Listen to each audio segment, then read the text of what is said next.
Olá, pessoal. Vamos continuar falando sobre as relações hídricas, dos vegetais, e nessa aula de hoje a gente vai abordar a estrutura e a organização da raiz, que é o órgão responsável pela absorção de água, pelas plantas. A gente vai entender melhor a forma, né, e as funções, e as funções das raízes. Relembrando aqui, né,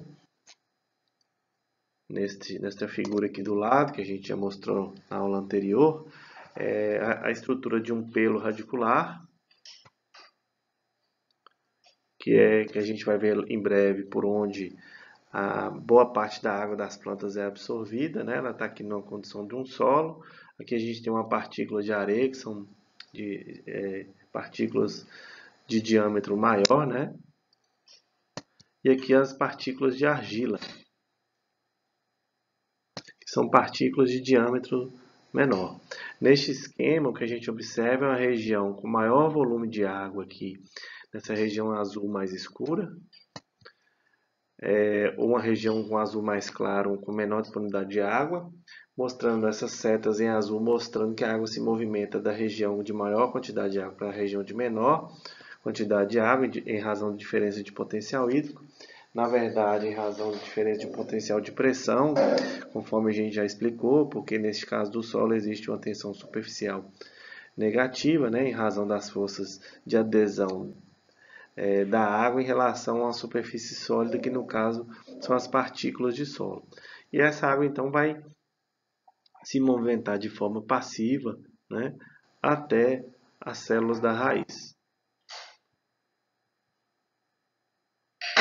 por onde ela vai ser absorvida. Bom, para entender como é que isso ocorre, tem que entender inicialmente a estrutura da raiz, né? Então a gente tem aqui uma figura mostrando a estrutura da raiz, né? A gente tem essas células envolvendo aqui a raiz, essas células mais da borda, seria o epiderme, né? O córtex, essa região esverdeada aqui, uma outra camada de células conhecidas como endoderme, que é essa região aqui. Nesta região da endoderme existe a deposição de lignina entre as paredes celulares das células. Essa deposição também é chamada como estria de Caspary, que é essa região aqui, ó. Dá para a gente ver muito bem definida aqui nesse desenho. E aí tem as células do cilindro central e as células do xilema, né?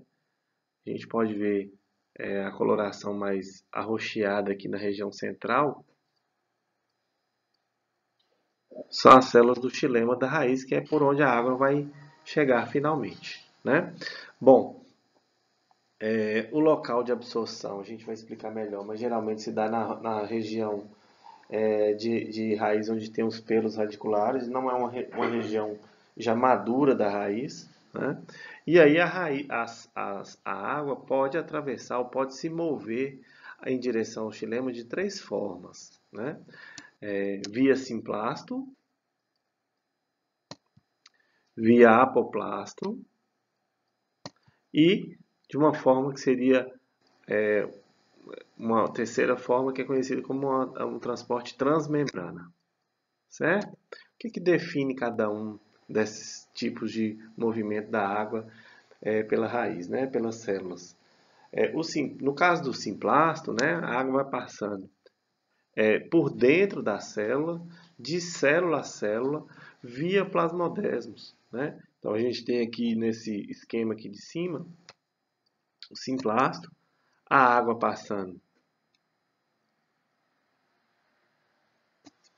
por dentro da célula, de célula a célula, via plasmodesmos, pelo menos até chegar à endoderme, que é essa região aqui, ó, onde tem as estrias de caspa.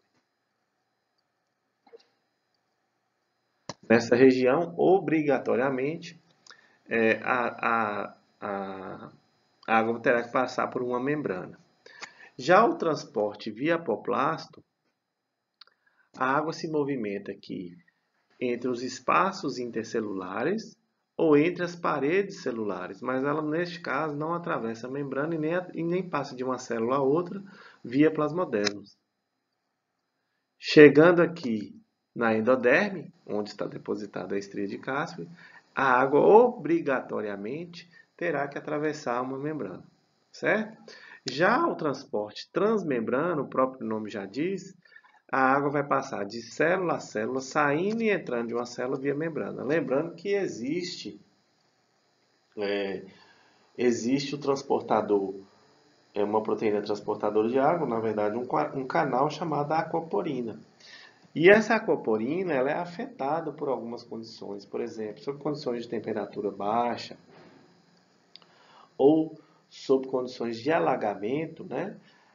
O pH citosólico cai bastante porque existe uma queda na respiração da célula da raiz e o transporte via aquaporina é muito prejudicado sob essa condição. Então, nessas condições de temperaturas baixas ou de alagamento, em razão da queda das taxas respiratórias, né, o pH citosólico aumenta e a condução de água via aquaporina ela é prejudicada, certo? Bom, mas voltando aqui à estrutura, ao chegar então aqui na endoderme, que é essa região aqui,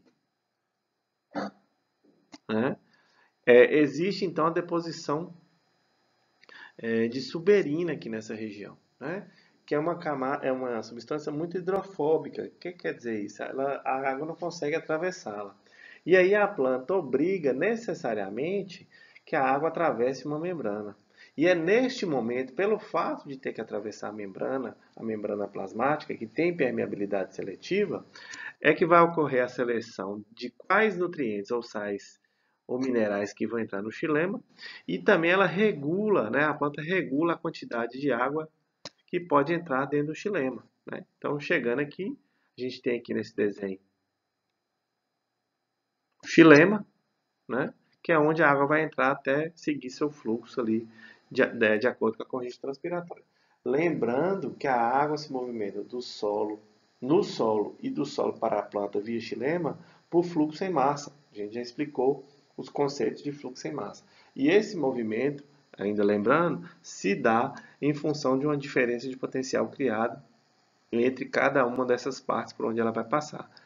A água sempre se movimenta da região de maior potencial para a região de menor potencial hídrico, né? Vamos recordar isso aí conforme a gente já comentou, né, nos vídeos anteriores. Aqui a gente tem o mesmo esquema, né, mostrando aqui a epiderme, né, da raiz, que é um aumento dessa região. Essa região aqui aumentou, não é isso? A região da endoderme,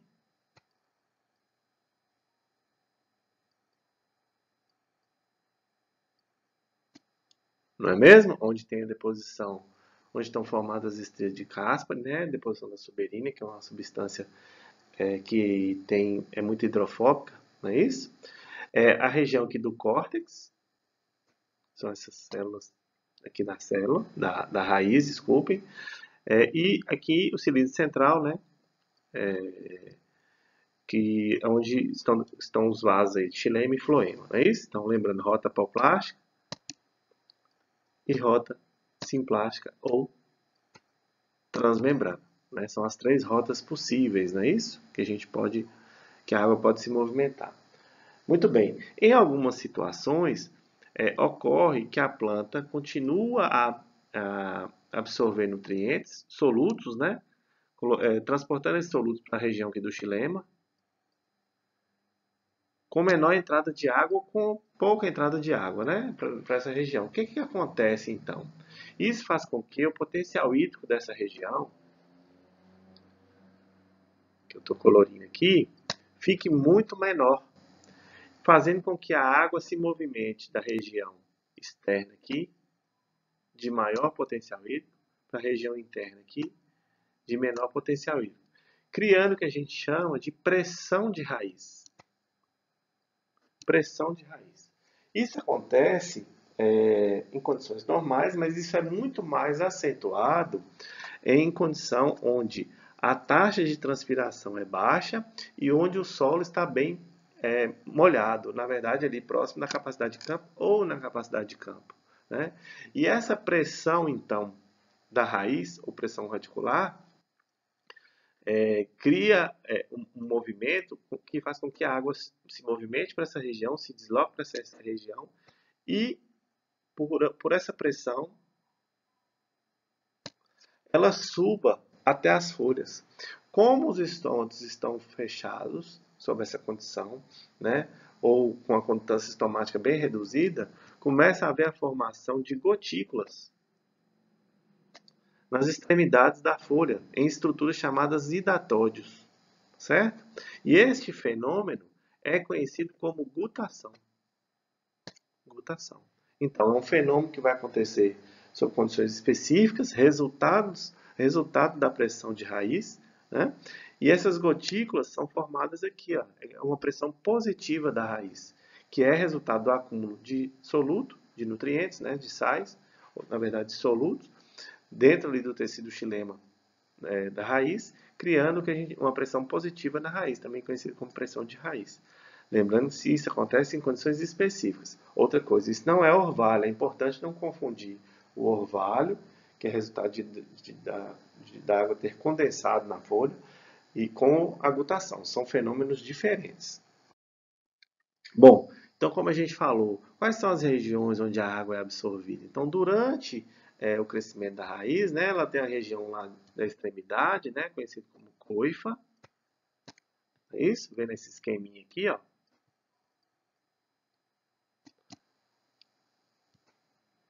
Seguido por uma região de alongamento e uma região onde estão os pelos radiculares, que é uma região de principal absorção de água pelas plantas, que ela não está completamente madura, né? Uma região que ainda não está completamente madura. E depois, uma região mais de ramificação, que em cima é uma região mais madura. Então, a região de absorção de água pelas plantas se dá na região aqui onde estão depositadas, estão crescidos, né, os pelos radiculares, que é conhecido como região de alongamento celular, certo?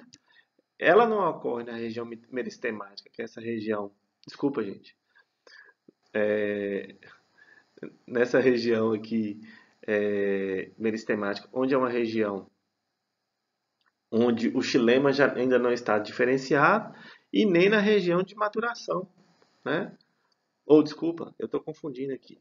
Ela não acontece aqui nem na região da coifa e nem na região de alongamento celular, onde o tecido não está diferenciado, e nem na região onde as células já estão muito diferenciadas também, né? Aqui as células estão um pouco diferenciadas, aqui nessa região aqui, ó, né? De divisão celular, que seria a região meristemática, né? Não tem xilema, e aqui a dificuldade maior de absorção aqui na região de ramificação. Então, seria nessa região de maturação. Me desculpe para não confundir.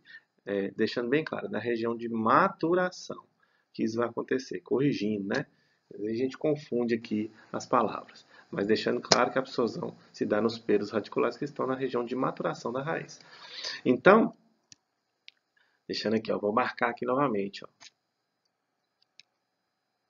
Região de máxima absorção, então os pesos radiculares, o xilema já está bem diferenciado. Acima disso, a absorção é pequena e abaixo também, principalmente abaixo, no sentido de que as células do meristema ainda não estão diferenciadas e não há xilema formado.